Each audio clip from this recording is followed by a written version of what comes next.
the basic standard of care in the medical field has often been based off of a certain like weight, race, and gender, especially men.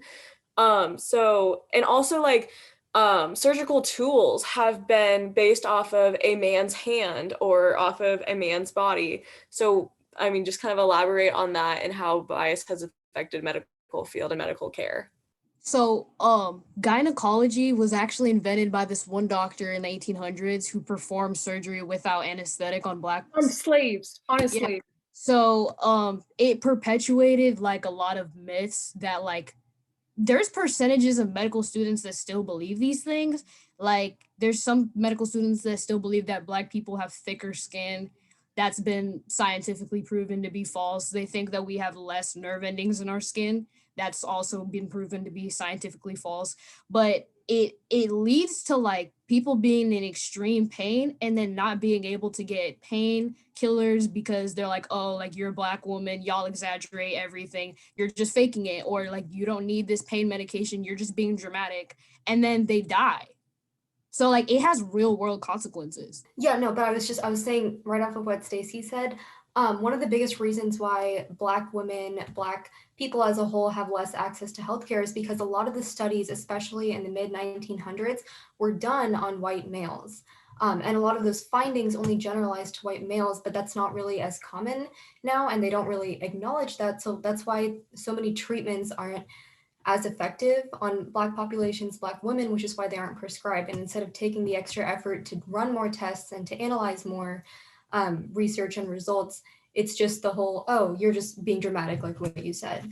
And one of the biggest problems in the medical field is the fact that it's not as recognized and talked about. And awareness is the biggest way to change that factor. Because I know a lot of medical students now are going into medicine to change that and to be more inclusive of all the races and all different differences in, you know, the healthcare that, you know, would change that whole system of oppression. But there are still medical students who believe that it isn't any different and there is no difference between those races as a whole.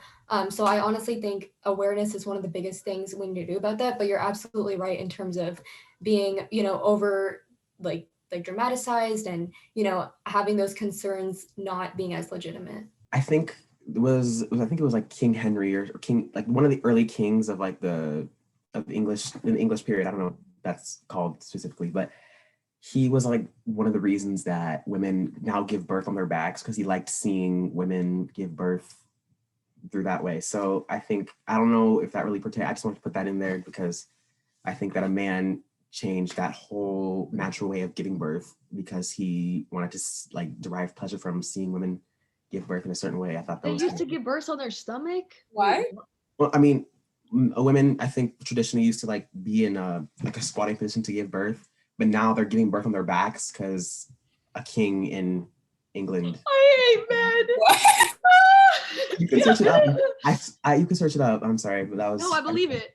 Going off of that, I actually saw TikTok, and the first video was like some crazy thing, and then it was a nurse and a emergency care nurse, who she was correcting it, and she was saying, and it was something about that like men could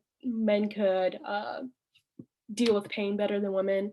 And she was actually saying that in healthcare, and specifically the emergency room, because that's where she works, men are given sedatives and medicine quicker than women because men complain about the pain more and actually think that they're going through more pain than they are.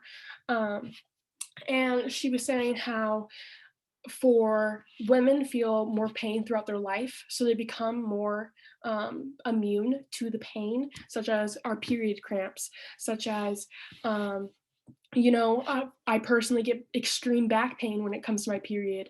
Like I every month have to go through these things.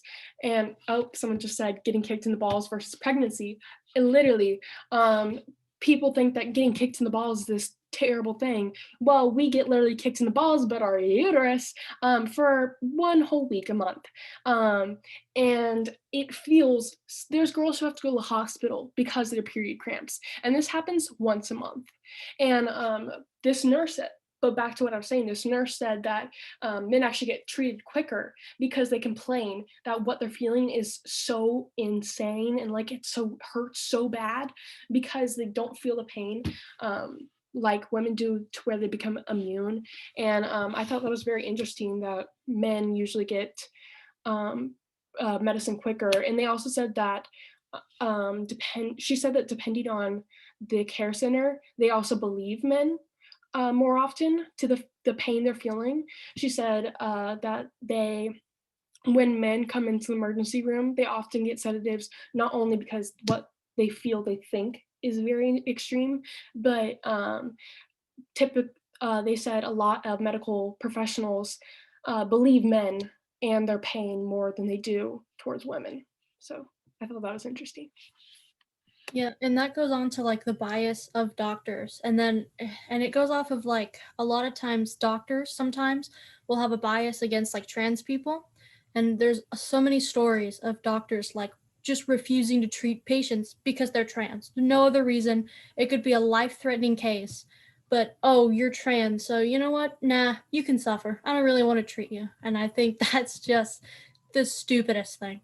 Yeah, I was kind of thinking about this question like a different way than you guys, because like I was thinking more in like terms of psychiatry. Like hysteria as like a disorder wasn't removed from the DSM until like the 1980s, which kind of bothers me because that's like not that far ago.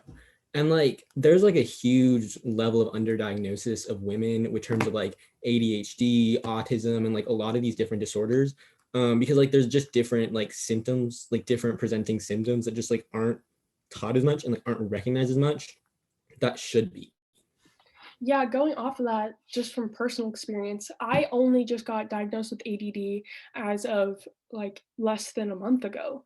And my doctor actually said that happens a lot with women more than men because they said women tend to, if they talk a lot or they present, because through ADD, a lot the symptoms are, you tend to talk a lot, which you probably found during this discussion.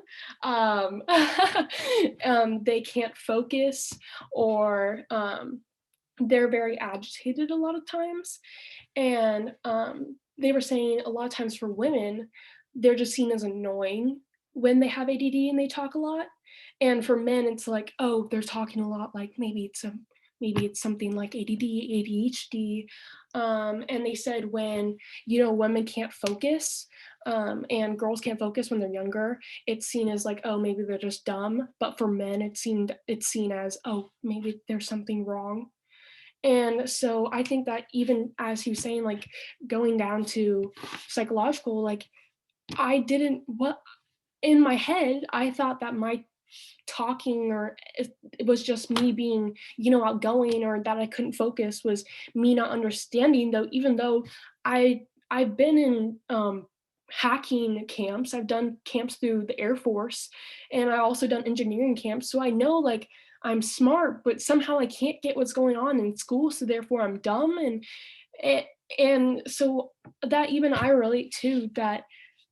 I thought I was dumb, but it was just ADD, and I didn't know on what, if I was a guy and I did those same camps and I got the same rankings as I did in those camps through the Air Force, they would have been like, hey, maybe it is something else. But to them, they just thought it was dumb. My teachers thought I was dumb. I was in reading help because I couldn't get it, even though I was out here reading chapter books by myself. I was just going slower. And so I think that's something that we really need to take in, is when something's wrong with a girl, they just think, oh, maybe it's, it happens. And then when something's wrong with a guy, they're like, oh, wait, we actually need to look at this. And it was crazy to me when I got diagnosed literally less than a month ago with ADD. I just thought it was, maybe I'm just not as smart as others. When deep down, I knew that I could do the same things that the rest of the kids who they said was smarter than, said that was smarter than me, I could do. So, yeah. Yeah, this is a little bit of a different topic, but and it's more like the medical, like physical medical stuff. And I know I've heard, I'm not 100% sure like what the details are of it, that like women for certain procedures, women have to get approval from men.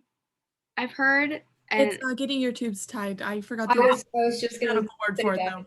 Because yeah, your husband, you might want to have kids. Your husband might want to have kids later, so you might not want to do There's that. there's a Because procedure there's- after one gives birth that's called the father stitch or the husband stitch, where like they essentially tie or stitch the female's vagina even tighter, so like it's better for him when they have sex, but it causes the women more pain. So that's just like so fucked up.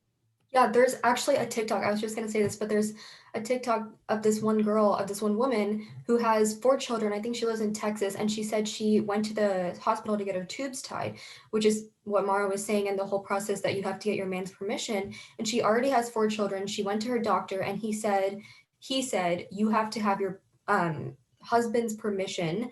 And on the form, her husband was completely okay with it.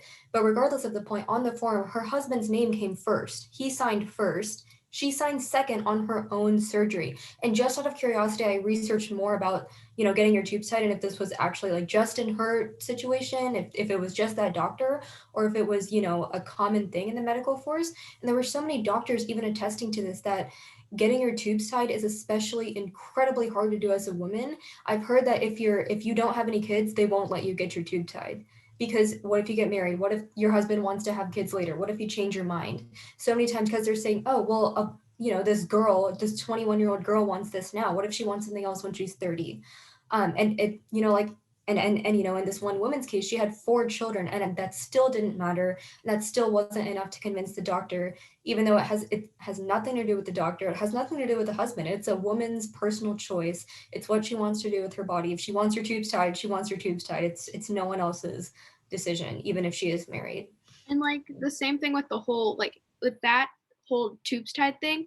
There's another thing where I don't know what the whole thing for every state in America is, but where they have to, where when a woman wants to get an abortion, she has to go through like counseling. Like, are you sure you want to do this? You shouldn't do this. And it's like, this is already hard enough for someone to do that. Like, that's traumatic, having to give that up.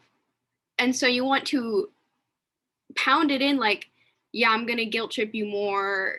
You shouldn't do that. Yeah, we're going to just full hammer and nails just say no, basic like shaming.